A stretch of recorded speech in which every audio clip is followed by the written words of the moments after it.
¿Y qué es lo que pasa? Primero, el gobierno está en un discurso de ideología populista, politiquero. Yo le llamo a eso todo un cuento de hadas con final trágico. ¿Tú te acuerdas de esos cuentos de Caperucita Roja, de Hansel y Gretel, que ahí sí tienen final feliz? Pero el lobo o la bruja comienza a darle chocolates al niño y se va a la casa o lo engaña el lobo siendo la abuelita. Ese es el gobierno. Está engañando al pueblo y a los trabajadores diciéndoles esto les conviene y realmente los está llevando a la destrucción de puestos. Un saludo a toda la comunidad de Última Hora Colombia, otra vez aquí en los espacios de entrevista de coyuntura. Hoy nos acompaña Charles Chapman, un experto en derecho laborista que ha estado acompañando el proceso de la reforma laboral a los senadores y pues a toda la discusión y el debate. Un saludo, Charles. Un gusto estar en tu programa, Juan Sebastián, y Bueno, acompañarlos a toda la audiencia. claro que sí, muchas gracias. Y quería primero preguntarte de dónde viene el Charles Chapman. Como has podido escucharme en mi acento, soy costeño de Barranquilla.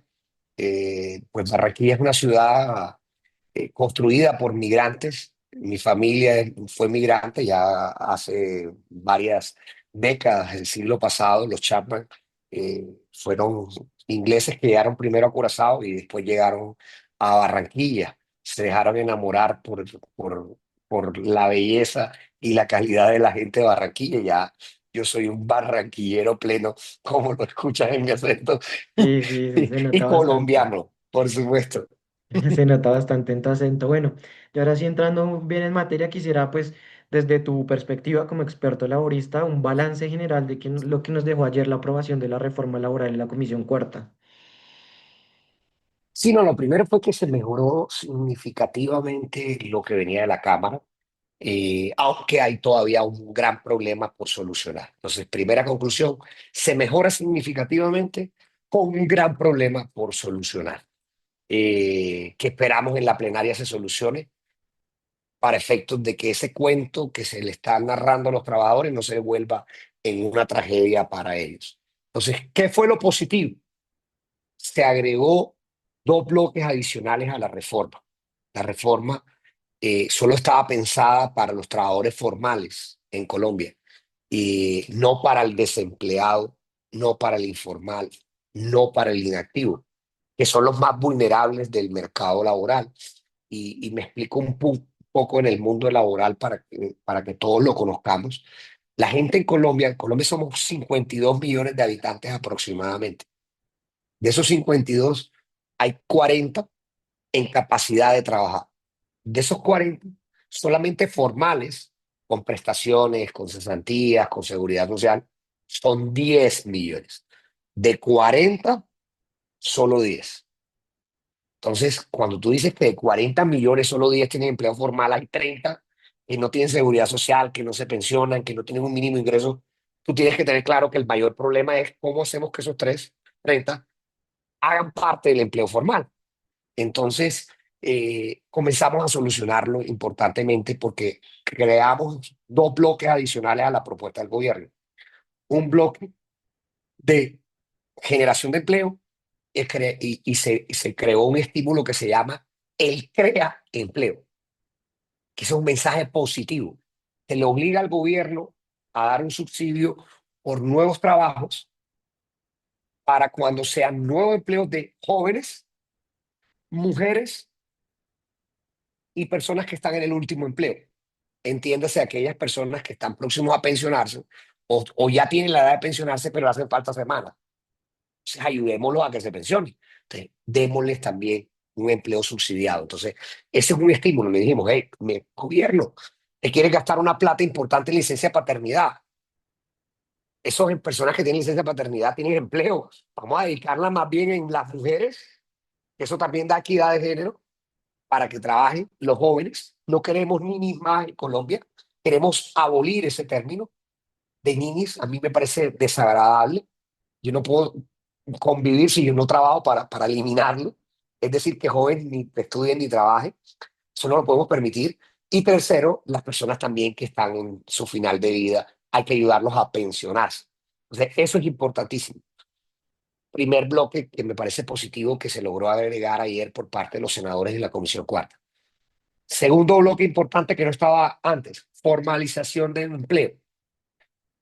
Creamos reglas para la cotización en seguridad social por horas, por días. Tú sabes que hay empleados, por decir el ejemplo más común, la señora que va a la casa y plancha y tiene una labor diaria, entonces en el mes solamente va 4 días al mes. A esa señora pues no gana un mínimo en tu casa. De pronto sumando los días de las casas que va, ganará de pronto un poco más que el mínimo. Entonces, hoy ese trabajo por días y horas es la primera claridad porque el gobierno a veces en este discurso se ha dedicado a mentir. La primera claridad es que en el trabajo por día o por hora ya está regulado en Colombia. El artículo del salario mínimo dice el salario mínimo se aplica a quien tiene la jornada completa, pero si tiene trabajo día hora es proporcional, es decir, que ya está. Lo que no tenía era regulación de seguridad social. Cuando tú eres empleada la contratas de 4 días, te tocaba pagar un mes completo. Eso es un sobrecosto porque tú la contrataste por 4 días. Y ese sobrecosto hacía que infortunadamente esa empleada no la afiliara. Especialmente que esa empleada por 4 días tampoco se quería salir del CISBEN, porque por 4 días que no va a salir del CISBEN. Entonces, mire, mire, mire, todo un conjunto de normas que generaban un tema trágico, informalidad. Aquí dijimos, no, no, no, no te sales del CISBEN cuando eres por día y te pueden cotizar por días y horas en seguridad social. Y adicionalmente permitimos que tú con ella, con esa trabajadora, puedas acordar que las primas y cesantías, y si sabes que se pagan en junio, se anticipen. Y me explico. Cuando tú trabajas en el mes, te pagan los 4 días esa empleada. Pongamos que el día 50.000 pesos. Trabajó 4 días, son 200.000 pesos. Tú no podías pagarle la prima a ella en enero, ni las cesantías, porque la prima se pagaba en junio y las cesantías había que consignarla en un fondo. ¿Qué dijimos aquí? En estos casos, podemos anticiparlo y vaya pagándola. La provisión.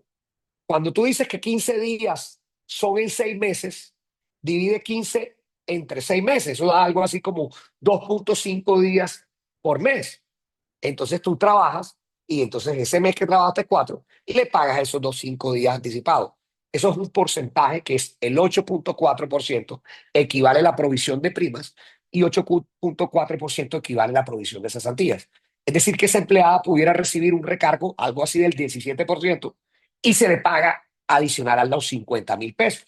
Le mejora el flujo de caja. No es lo mismo tener 200.000 que un 17% de 200.000 que le va a dar algo así como 30 y pico mil de pesos más, 40.000 de pesos más mensual. Y a eso se le suma una claridad que le explicamos al empleador que cuando tú trabajas por día, al día se le tiene que sumar la proporción del domingo y el festivo. ¿Me explico? Cuando tú divides un salario mínimo entre 30 días, te da un valor, pero ese es por un día. Pero el trabajador cuando labora la semana completa tiene un derecho a domingo y festivo. Si aquí trabajaste un día, debes tener la proporción. Eso ya lo ha definido la Corte en un 17,5. Entonces pusimos esa claridad. Entonces, hoy las personas por día van a tener un trabajo formal mejor remunerado con seguridad social. Mira todo lo que hicimos por formalidad. Plataformas. Se reguló la seguridad social para las plataformas. Otro tema para la formalidad. Tercero, se puso reglas particulares para el micronegocio, para el micronegocio y pequeño negocio y para el trabajo en el hogar. Porque hay que entender que uno en el hogar no tiene abogados, no tiene jefe de recursos humanos. Entonces las reglas no pueden ser como en una empresa. Entonces se entendió esas diferencias y se puso dentro de un marco de equilibrio. Entonces todo eso mira para formalidad. Y el tercero es las normas actuales de los formales, de esos 10 millones de colombianos se mejoraron. Establecimos más garantías para esos empleados como el fuero de salud, un proceso disciplinario acorde al debido proceso, la contratación, la obligación de que cada empresa de más de 100 trabajadores contrate 2 empleados discapacitados para mayor reincorporación, que si después de 500 ese número se reduce a 1 por cada 100 y dentro de otras normas importantes para mejorar, es decir, mejoramos. ¿Qué nos queda el problema? ¿Cuál es el problema que yo te decía al principio, Juan Sebastián? Que nos tienen que ayudar ustedes los medios a difundirlo, porque es que el problema desafortunadamente no tiene quien lo represente, quien lo defienda, Eso es lo que que mencionabas de son que el gobierno, perdón, que el eh, gobierno los derrotó en dos puntos. Mencionaste eso. tal cual, tal cual, tal cual. ¿Y cuál es? ¿Y qué es lo que pasa? Primero, el gobierno está en un discurso de ideología populista, politiquero. Yo le llamo eso todo un cuento de hadas con final trágico. ¿Tú te acuerdas de esos cuentos de Caperucita Roja, de Hansel y Gretel, que ahí sí tienen final feliz? Pero el lobo o la bruja comienza a darle chocolates al niño y se va a la casa o lo engaña el lobo siendo la abuelita. Ese es el gobierno. Está engañando al pueblo y a los trabajadores diciéndoles esto les conviene y realmente los está llevando a la destrucción de puestos. Y me explico. Nosotros en la reforma, y le decía yo a los senadores, técnicamente, usted tiene que entender que una microempresa es diferente a una gran empresa. De lógica, un discapacitado es diferente a alguien que no es discapacitado. Un trabajador, mira cosas tan sencillas, un empleado, una persona bilingüe es diferente a quien no es bilingüe, tendrá más oportunidades el bilingüe. Las diferencias no son malas, siempre las va a haber.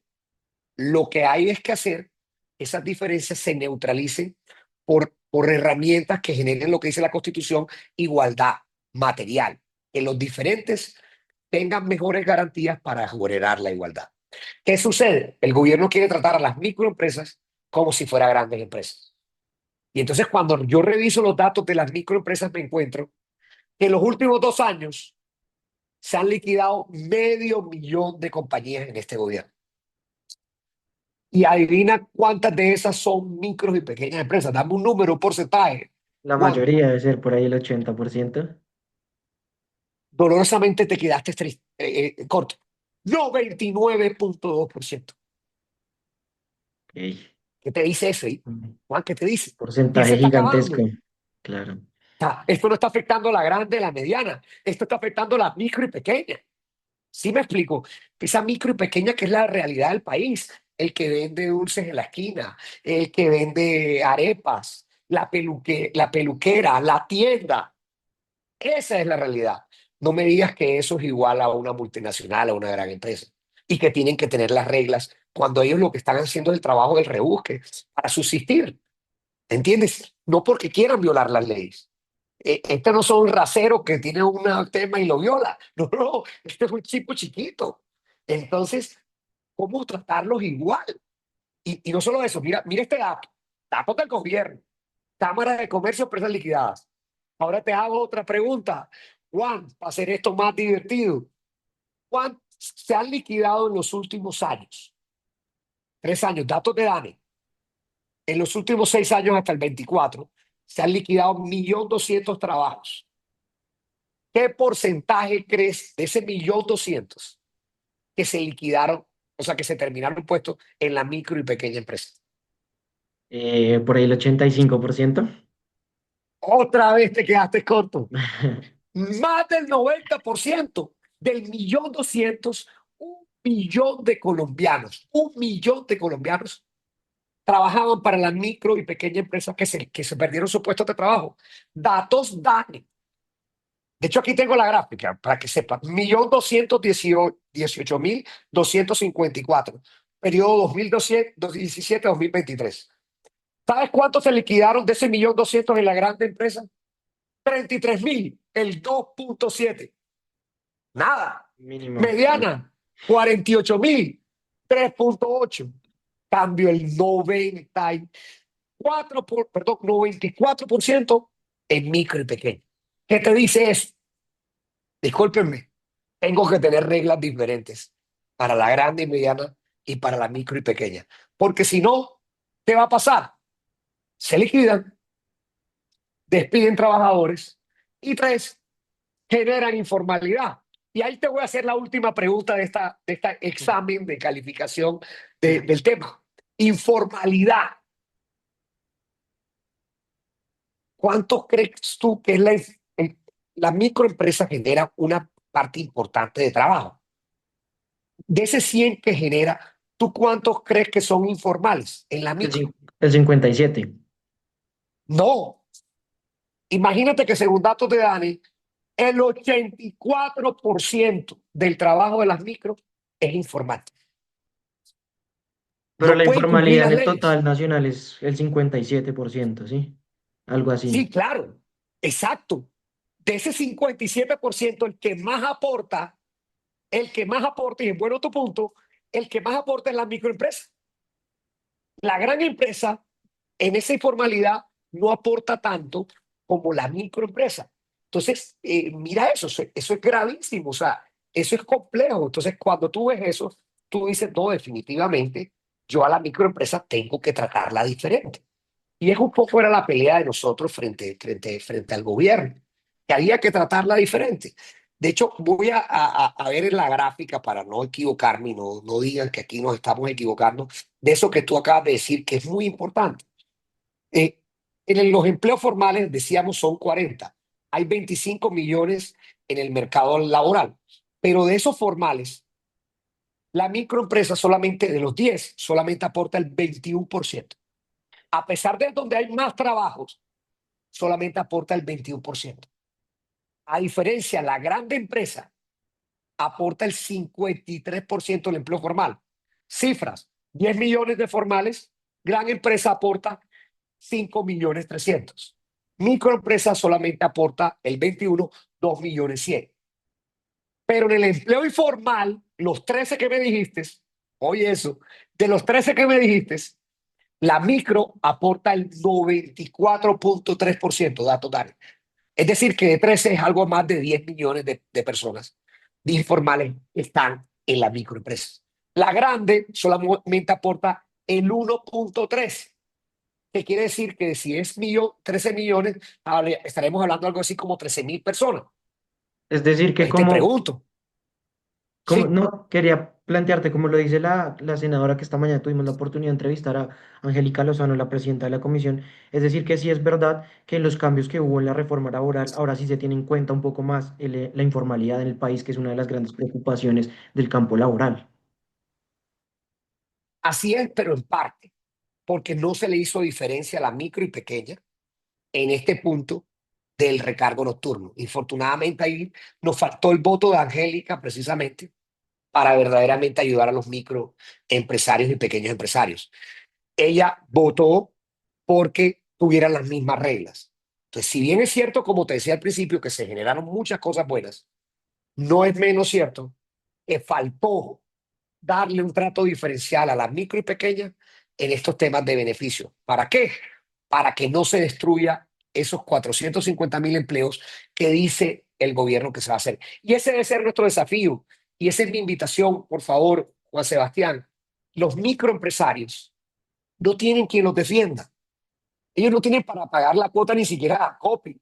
¿Sí me explico? O sea, son gente desprotegida. No tienen para pagar la cuota de ACOPI. Y en ese sentido, como no tienen para pagar la cuota de ACOPI, van a tener un problema de informalidad, de destrucción de puestos de trabajo y de todas estas cosas. Perfecto, y también pues quería centrarme como en también dos puntos clave de la reforma laboral y pues el impacto que pueden tener, negativo o positivo según tu visión. Primero es el recargo dominical y festivo que quedó al 100%. Sí, ahí eso se subió, el dominical se subió al 100% y el festivo se quedó.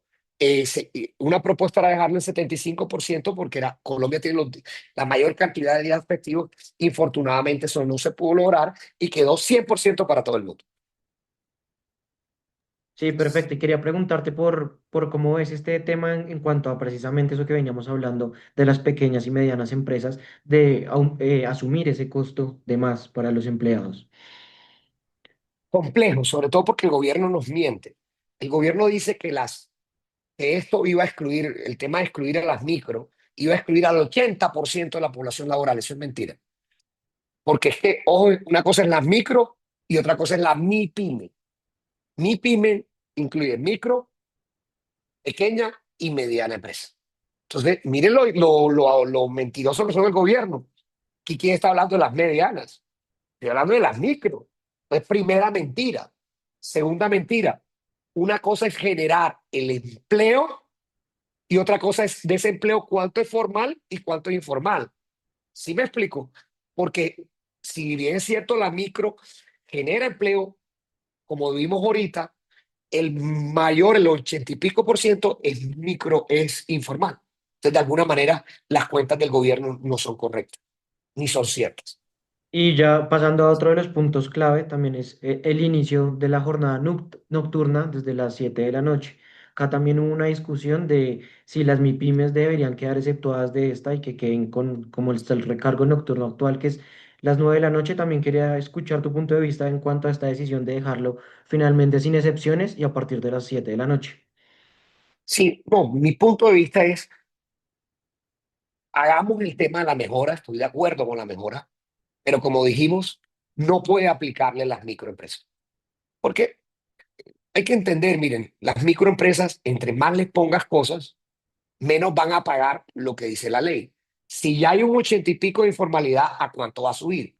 Por favor, tratemos diferente a quien es diferente y ayudémoslo a que no se liquide. Colombia lo que necesita es más trabajo formal. Entonces, eso de alguna manera termina siendo un cuento de hadas con final trágico. Esperemos que en la plenaria nos apoyen y le den el trato diferencial a las microempresas especialmente. Estos temas no pueden aplicar en la microempresa porque es condenarlas a liquidar y que se dé sea una crónica de una mortalidad empresarial y de puestos de trabajo anunciado por el Banco de la República. Eso hay que tratar de excluir. Perfecto, Charles. Y también quería pues hacerte una pregunta que siempre pues digamos que cuando se habla de reforma laboral sale al ambiente público y es, ¿cuál es el impacto real que va a tener esta reforma laboral en el mercado? Digamos, también hubo una discusión por un informe que sacó el Banco de la República que decía que se iban a perder alrededor de 400.000 puestos de trabajo y que el ministro del Trabajo, Antonio Sanguino, negó. Entonces también quisiera preguntarte por este impacto real en el mercado laboral. No, va a ser significativo, sobre todo porque no hubo estas exclusiones que solicitábamos.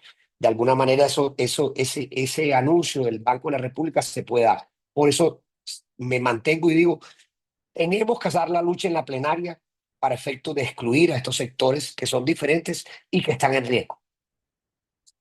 Y ya para ir redondeando, también quería preguntarte con eso que venimos hablando, ¿cuáles son esos puntos que quedan pendientes por tocar y por terminar de acordar en la plenaria del Senado en el último debate? A mí, de los más importantes es que logremos que la microempresa sea tratada diferente y no le pongan las mismas cargas de la gran empresa. Y, y adicionalmente que el gobierno concrete todos lo que yo llamo cantos de sirena. El gobierno va y dice que va a generar estímulos, que va a generar créditos, que va a generar todo, para las microempresas, pero terminan siendo relatos generales sin nada concreto. Perfecto, Charles, muchas gracias por el espacio, por las claridades alrededor de la reforma laboral y pues esperemos también que esas preocupaciones que vienen de un experto como tú en el tema laborista pues se puedan reflejar en el último debate de la reforma laboral. Gracias, Juan. Ha sido todo un gusto y te pido el favor por esas personas que no tienen quien los defienda. Ustedes como medio tratemos de defender a esos microempresarios. O sea, son 1.500.000 microempresarios que son sueños, que es su vida, que es su sustento. Por favor, defendámoslos. Ellos no tienen, por un lado, gremios que los defiendan porque no tienen para pagar. Y segundo, esos trabajadores tampoco los defienden, los desempleados, los informales, porque el sindicato agrupa a trabajadores formales. Entonces, que ustedes sean la voz que salve a esas personas que tienen necesidad y que necesitan de ustedes como medio de comunicación independiente, de nosotros como expertos y profesores en la materia, que alcemos la voz y expliquemos que no le podemos hacer ese daño, que no caigamos en cuentos populistas que van a terminar siendo una tragedia para la gente más vulnerable del país. Muchas gracias, Charles. Bueno, hasta luego, un gusto.